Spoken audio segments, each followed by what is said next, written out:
नमस्कार, जन टीवी उत्तराखंड में आप सभी का स्वागत है। मैं हूं प्रभात। सबसे पहले नजर हेडलाइंस पर।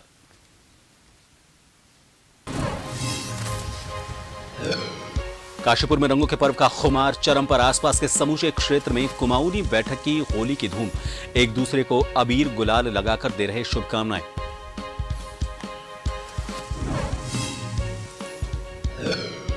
देहरादून में अंतर्राष्ट्रीय महिला दिवस पर कार्यक्रम, सम्मान समारोह और महिला सशक्तिकरण सुरक्षा सप्ताह का हुआ समापन।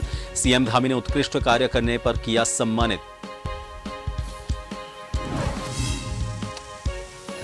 केदारनाथ यात्रा की युद्ध स्तर पर भव्य तैयारियां। पॉकलैंड मशीन सहित 50 श्रमिक बर्फ हटाने में जुटे। 25 अप्रैल को श्रद्धालुओं के दर्शनार्थ खोले जाएंगे मंदिर के कपाट।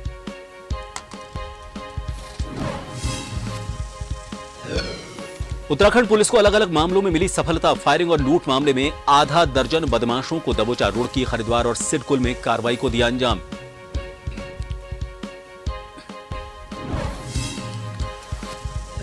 और एक दिवसीय निःशुल्क चिकित्सा शिविर का आयोजन। उर्गम घाटी के ग्रामीणों ने लिया स्वास्थ्य सेवाओं का लाभ।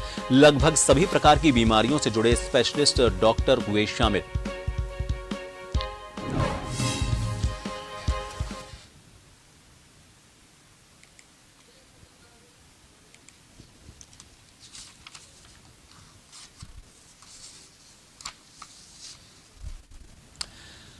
खबर उत्तराखंड से है। आपको बता दें, यहां पर पुष्कर सिंह धामी मुख्यमंत्री ने एक बैठक ली और उत्तराखंड के सीएम पुष्कर सिंह धामी ने मुख्यमंत्री आवास पर मुख्य सेवक सदन में प्रदेश की आर्थिक स्थिति को सशक्त बनाने के लिए कृषि, बागवानी, उद्योग, व्यापार आदि समूह के प्रतिनिधियों से इसमें संवाद किया। इस दौरान उनके सुझाव और विचारों से अवगत हुए। मुख्यमंत्री ने कहा कि हम सबको मिलकर उत्तराखंड को सशक्त राज्य बनाने का संकल्प लेना होगा। उन्होंने कहा कि इस संवाद से प्राप्त होने वाले सुझावों को आगामी बजट में समावेशी करने के प्रयास किए जाएंगे। सुझाव देने वालों को अपने अपने क्षेत्रों की क्रीम बताते हुए मुख्यमंत्री ने कहा कि इससे 21वीं सदी के तीसरे दशक को उत्तराखंड का दशक बनाने में भी निश्चित रूप से मदद मिलेगी।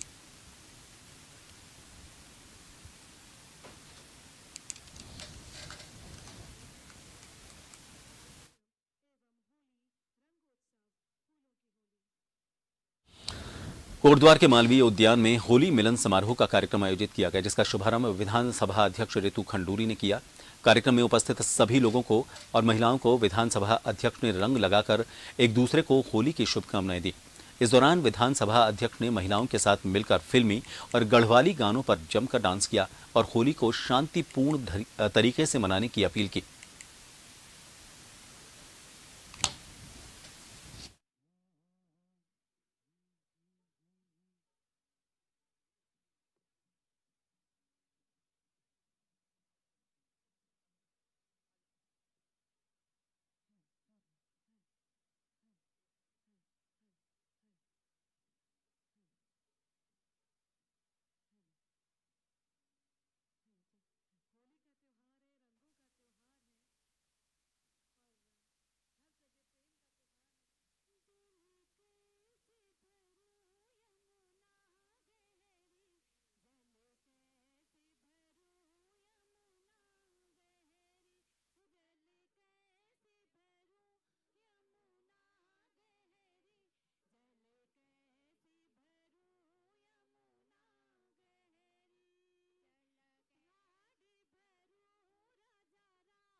देहरादून द्वारा होली मिलन का कार्यक्रम रखा गया, जिसमें मुख्य अतिथि के तौर पर कर्नल वेद प्रकाश यादव मौजूद रहे। कार्यक्रम में यादव सभा के अध्यक्ष श्रीचंद यादव ने आए हुए अतिथियों का आभार व्यक्त करते हुए कहा कि यादव सभा हर वर्ष होली मिलन कार्यक्रम करती है। समाज हित में यादव सभा हर संभव प्रयास करती रही है और आगे भी करेगी। समाज के प्रत्येक व्यक्ति को समाज हित में यादव सभा के साथ मिलकर चलना चाहिए और समाज हित में काम करने चाहिए।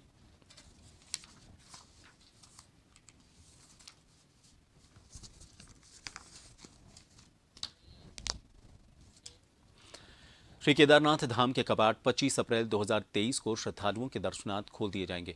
केदारनाथ यात्रा के सफल संचालन के लिए संबंधित विभागों द्वारा की जाने वाली तैयारियों और व्यवस्थाओं को मार्च महीने के अंत तक पूरा करने के निर्देश जिलाधिकारी मयूर दीक्षित उनकी तरफ से संबंधित अधिकारियों को दिए गए, ताकि केदारनाथ धाम में दर्शन करने आने वाले श्रद्धालुओं को किसी प्रकार की कोई समस्या न हो।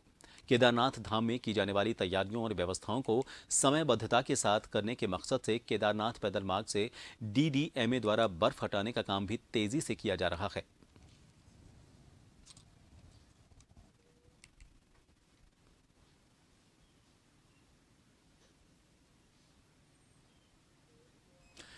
इस बार केदारनाथ धाम के लिए समूह में घोड़ा और खच्चरों का संचालन होगा। इस बार कानवाई व्यवस्था लागू होगी। थोड़े थोड़े अंतराल में इन्हें रवाना किया जाएगा। घोड़ा और खच्चर, हॉकर और स्वामी को भी अलग से फोटो ID जारी किए जाएंगे। CCTV कैमरे की मदद से पैदल मार्ग पर बेस कैंप तक निगरानी की जाएगी। गौरीकुंड से केदारनाथ के लिए 10-10 मिनट के अंतराल में 200-200 घोड़े और खच्चर रवाना किए जाएंगे। हर समूह को एक निश्चित नाम यानी कि कोड दिया जाएगा। जानवरों की निगरानी के लिए 30 PRD जवान तैनात रहेंगे। घोड़े और खच्चरों के लिए भरपूर गुड़ और चना मुहैया करवाया जाएगा। उसकी जिम्मेदारी पशुपालक और हॉकर की होगी। पहले चरण में सिर्फ 4000 घोड़े और खच्चर ही संचालित किए जाएंगे। पशुपालन विभाग की तरफ से जल्द परीक्षण शिविर भी लगाए जाएंगे, जिसमें पंजीकरण भी होगा।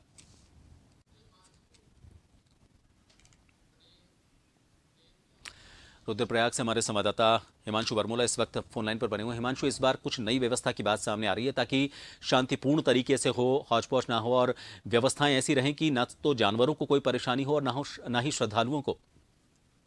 निश्चित रूप से प्रभात, आपको बताना चाहता हूँ कि इस बार चारधाम यात्रा को लेकर सरकार ने तैयारियां कर दी हैं और इसी के तहत अब जो केदारनाथ है वहां पर 2022 में पहले भी देखा गया है कि जो इससे पहले यात्रा हुई थी वहां पर घोड़े खच्चरों को काफी परेशानियों का सामना करना पड़ा था और साथ ही साथ कई घोड़े खच्चरों की मौत भी हुई थी और जिससे घोड़े खच्चरों के मरने का आंकड़ा था वो लगातार बढ़ रहा था। इसी को देखते हुए अब जो रुद्रप्रयाग की जिलाधिकारी हैं उन्होंने कई ऐसी योजना बनाई है जिससे कि जो घोड़े खच्चर हैं वो सही सलामत रहे और इसी के तहत जो केदारनाथ पैदल मार्ग है उस पर जो घोड़े खच्चरों का संचालन किया जाएगा उसमें कानवाई जो व्यवस्था है उसे लागू किया जाएगा। साथ ही जो जानवर हैं उनकी भी अब मॉनिटरिंग की जाएगी और घोड़े खच्चर या जो वो अपने मालिकों के घोड़े खच्चरों को चलाते हैं, हॉकर या स्वामी, वो भी उनको भी अब एक अलग से ID जारी की जाएगी और इसके साथ ही जानवरों की निगरानी के लिए CCTV कैमरे यानी कि जो बेस कैंप है और वहां से केदारनाथ तक के लिए CCTV कैमरे भी लगाए जाएंगे और साथ ही साथ जो पूरी इसके लिए एक योजना बनाई गई है और जिलाधिकारी जो रुद्रप्रयाग है उनका साफ कहना है कि जो घोड़े खच्चरों का संचालन है वो व्यवस्थित और बेहतर तरीके से और इसके लिए कानवाई जो व्यवस्था है उसे लागू की जाए और गौरीकुंड के जो थोड़े थोड़े अंतराल में घोड़े खच्चरों की जो संख्या होती है उसके हिसाब से समूह में उनको छोड़ा जाएगा और साथ ही साथ CCTV कैमरे से निगरानी भी इनकी की जाएगी और कई ऐसे निर्णय लिए गए हैं जिस तरीके से केदारनाथ पैदल मार्ग पर जो चलने वाले यात्री हैं उनको दिक्कतों का सामना करना न पड़े, क्योंकि पहले जितने भी यात्री जाते थे और घोड़े खच्चरों की संख्या सीमित नहीं होती थी तो यात्री को दिक्कतों का सामना करना पड़ता था और इसी को देखते हुए गौरीकुंड से जो केदारनाथ है हर 10-10 मिनट के अंतराल में लगभग 200 घोड़े खच्चरों के समूह को रवाना किया जाएगा और प्रत्येक समूह का एक कोड भी निश्चित किया जाएगा और इसके साथ ही जो घोड़े खच्चरों की निगरानी के लिए नीचे गौरीकुंड से लेकर ऊपर केदारनाथ तक 30 PRD जवानों की वहां पर तैनाती की जाएगी। जी प्रभात। इन जानवरों के बीमा की बात करें और दूसरा बात करें इस रास्ते की, क्योंकि पहाड़ी रास्ता है, दुर्गम रास्ता है, तो इस रास्ते को मरम्मत करके सही किया जाए और उबड़ खाबड़ जो रास्ता है उसको सही किया जाए ताकि जानवरों के लिए भी और पैदल यात्रियों के लिए भी किसी तरह की दुविधा ना हो। बैरिकेड्स वहां पर लगाए जाएं। इनको लेकर क्या अपडेट है?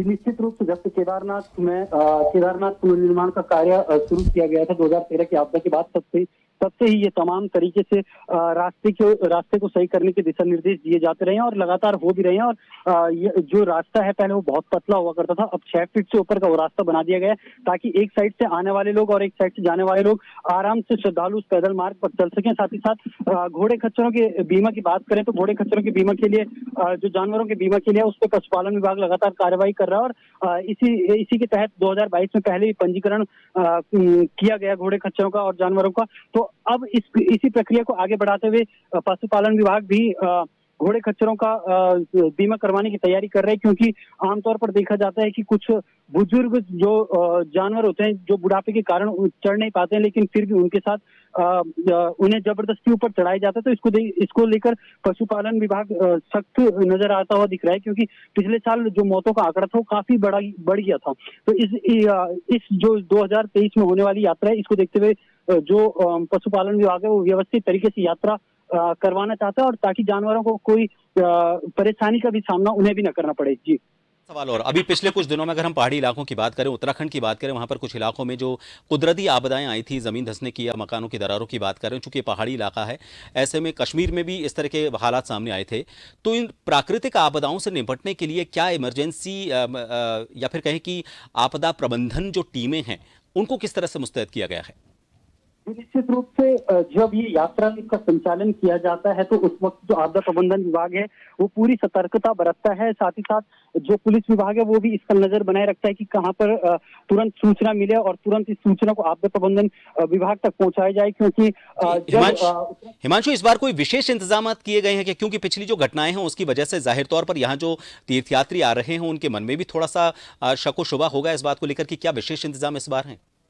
जी निश्चित रूप से जो जोशीमठ में आपदा आई हुई थी उसको देखकर लग रहा था कि यात्रा सीजन में उतने रिकॉर्ड नहीं आएंगे, लेकिन अभी जो पंजीकरण ऑनलाइन पंजीकरण किया गया है उसमें तकरीबन 2 लाख से ऊपर लोगों का पंजीकरण हो चुका है। और इसी को देखते हुए अब जो आपदा प्रबंधन विभाग है वो उसने अपनी SDRF की और NDRF की टीमें यहाँ पर तैनात की है, क्योंकि जोशीमठ में सीएम धामी भी बार बार कह चुके हैं कि जोशीमठ पूरी तरीके से प्रभावित नहीं है। 30% एरिया उसका प्रभावित है और 70% जो एरिया है वहां पर आम जनमानस आराम से अपने जो कार्य हैं उन्हें कर रहे हैं। तो इसी को देखते हुए तमाम जगहों पर, चाहे गंगोत्री की बात की जाए, केदारनाथ की बात की जाए, बद्रीनाथ या यहाँ तक कि सिखों के सबसे पवित्र तीर्थ स्थल हेमकुंड साहिब की, तो ऐसे रास्तों में जहाँ पर चुनौतियां होती है, जहाँ पर खतरा होता है, ऐसे जगहों को भी चिन्हीकरण किया जा रहा है, चाहे वो परिवहन विभाग के द्वारा हो, सड़कों के लिए हो, या जो चिन्हीकरण करके उन स्पॉटों को, जो भी स्पॉट वहां पर खतरे से खाली लगते हैं उन्हें चिन्हीकरण करके उनकी मरम्मत करके उन्हें थोड़ा बेहतर ढंग से, ताकि वहां पर दुर्घटनाएं ना हो। और इसी के साथ SDRF और NDRF की जो टीमें हैं वो 24 घंटे तैनात रहती हैं यात्रा सीजन के दौरान। जी बहुत बहुत शुक्रिया हिमांशु तमाम जानकारी के लिए। तो प्रशासन अपनी तरफ से पूरी कोशिश कर रहा है, ना तो यात्रियों को किसी तरह की परेशानी हो, ना इन जानवरों को किसी तरह की कोई परेशानी है, ना इन जानवरों के मालिकों को कोई परेशानी हो। हर स्तर पर इस यात्रा को सुगम सुरक्षित बनाने के लिए प्रशासन पूरी तरह से मुस्तैद है और इसीलिए इस बार कुछ खास इंतजाम भी किए गए हैं। एक छोटे से ब्रेक के लिए यहां रुकेंगे, आप बने रहिए जन टीवी पर।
चुनौती सच को सामने लाने की, सरोकार आपकी हर खबर से, निगाह हर हलचल पर, सच के लिए हमेशा तैयार, कसौटी पर खरी हर खबर, सामना हर झूठ का, संघर्ष जनता के मुद्दों का, खबर आपकी जिंदगी से जुड़ी, विश्वास आपका हम पर। जन टीवी, जन जन की आवाज।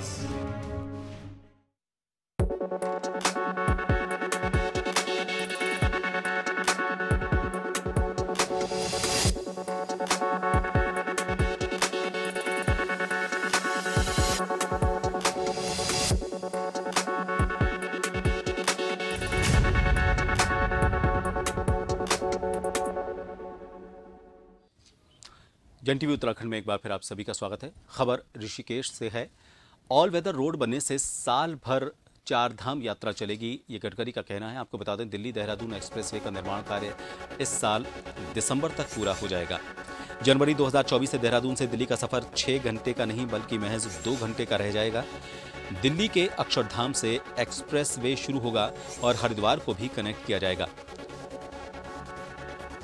दिल्ली से ऋषिकेश तक हाईवे का निरीक्षण करने के मकसद से केंद्रीय मंत्री नितिन गडकरी सड़क मार्ग से तीर्थ नगरी पहुंचे हैं। सफर के दौरान उन्हें महसूस हुआ कि इसमें अभी और काम की जरूरत है और इसके लिए अधिकारियों को उन्होंने निर्देश दिए हैं।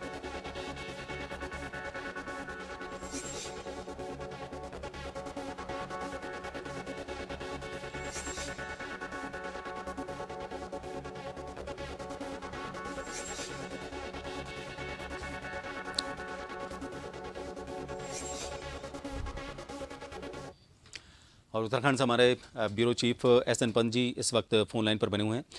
पंत जी, सड़कों का जाल पूरे देश में बिछाने को लेकर गडकरी काफ़ी मुखरता से काम कर रहे हैं। खुद मॉनिटरिंग करने के लिए वो मैदान में उतरते हैं, अधिकारियों को निर्देश देते हैं और दिल्ली देहरादून एक्सप्रेसवे को लेकर उन्होंने जब निरीक्षण किया है तो उनका ये कहना है कि थोड़ा सा अभी इसको और स्मूथ बनाने की ज़रूरत है और इसको लेकर निर्देश भी उन्होंने दिया है। क्या इसकी कोई टाइमलाइन तय की गई है और किस तरह के निर्देश दिए गए हैं? सफ़र में कितनी आसानी होगी? बताया जा रहा है कि 6 घंटे का सफ़र महज 2 घंटे का रह जाएगा।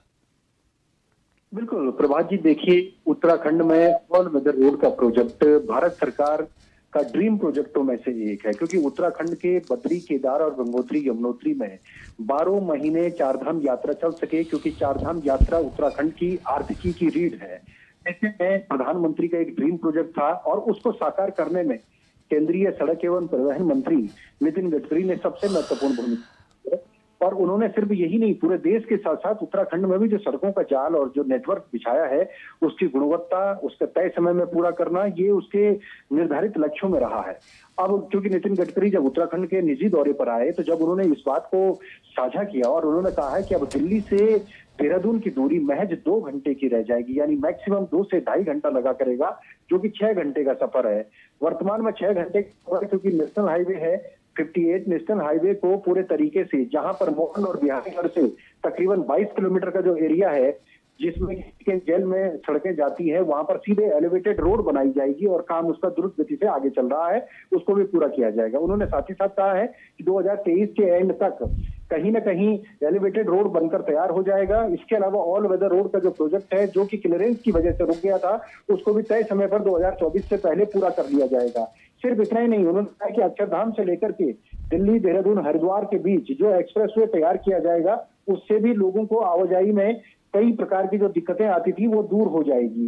उन्होंने सबसे बड़ा उदाहरण दिया है कि जब आप एयरपोर्ट के जरिए, यानी आप चौपड़ के जरिए या एरोप्लेन के जरिए हवाई सेवाओं के माध्यम से एक स्थान से दूसरे स्थान जाते हैं तो उसके बोर्डिंग में आपका 1 से 1.5 घंटा लगता है और उसके बाद 1 से 1.5 घंटा आपको वेटिंग में रहना पड़ता है, यानी 3 घंटे आपके अनावश्यक खराब हो जाते हैं। ऐसे में अगर देहरादून से दिल्ली का सफर अगर आप सड़क मार्ग से करेंगे और 2 से ढाई घंटे में आप देहरादून से दिल्ली पहुंचेंगे, तो दिल्ली पहुंचने के बाद, क्योंकि आपको वेटिंग नहीं करना पड़ेगा, आपने कार ली, कैब ली और आप सीधे सफर के लिए निकल पड़े हैं। लेकिन अगर वही आप एयरपोर्ट के जरिए जाएंगे तो सुरक्षा व्यवस्था के कारण आपको 1 से 1.5 घंटे का के लिए बोर्डिंग रुकना पड़ेगा और उसके बाद आप अपना सफर या गंतव्य के लिए निकल पाएंगे। तो उन्होंने इसका उदाहरण भी साथ ही साथ कहा है कि 2023 और 24 में ये लक्ष्य पूरा करना है कि ताकि इसको अंतिम छोर तक जो भारत माला के तहत ऑल वेदर रोड का जो प्रोजेक्ट है उसको पूरे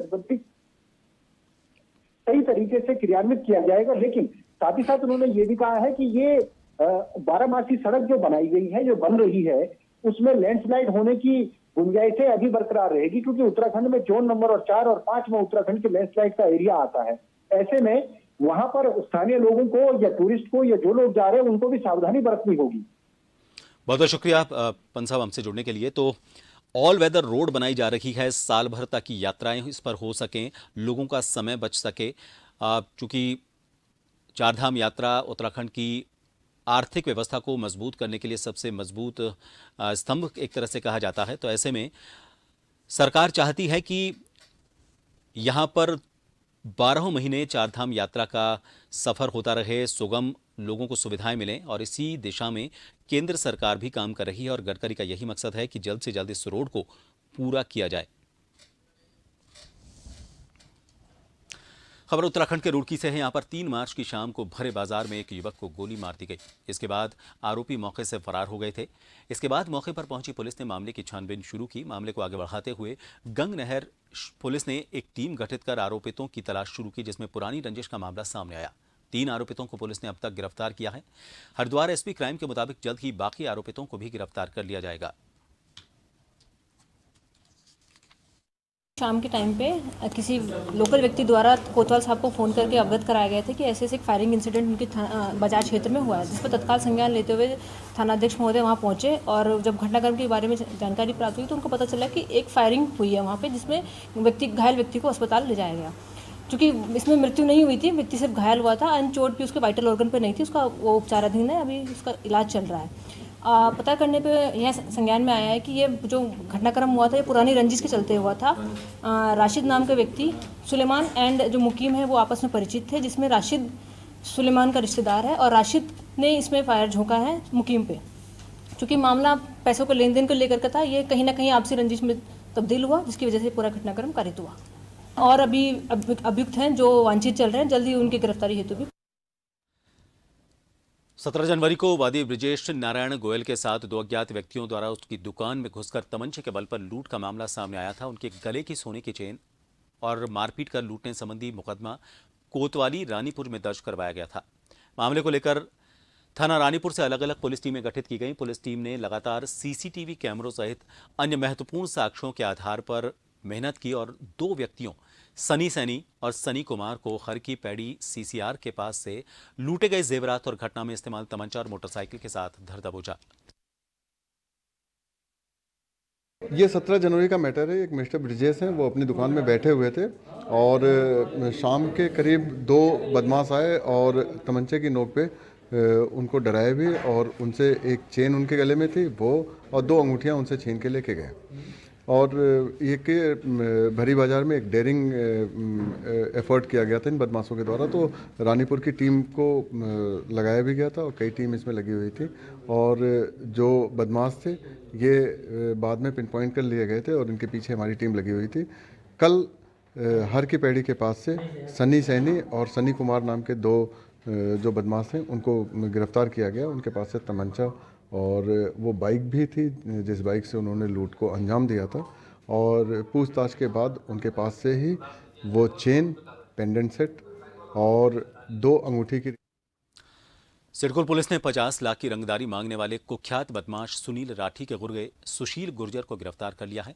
हरिद्वार एसएसपी अजय सिंह ने पुलिस मुख्यालय रोशनाबाद में मामले का खुलासा किया। सुशील गुर्जर के खिलाफ सहारनपुर, रुड़की, सिडकुल, देवबंद और लक्सर में रंगदारी, हत्या का प्रयास, गैंगस्टर और लूट सहित दर्जनों मुकदमे दर्ज हैं।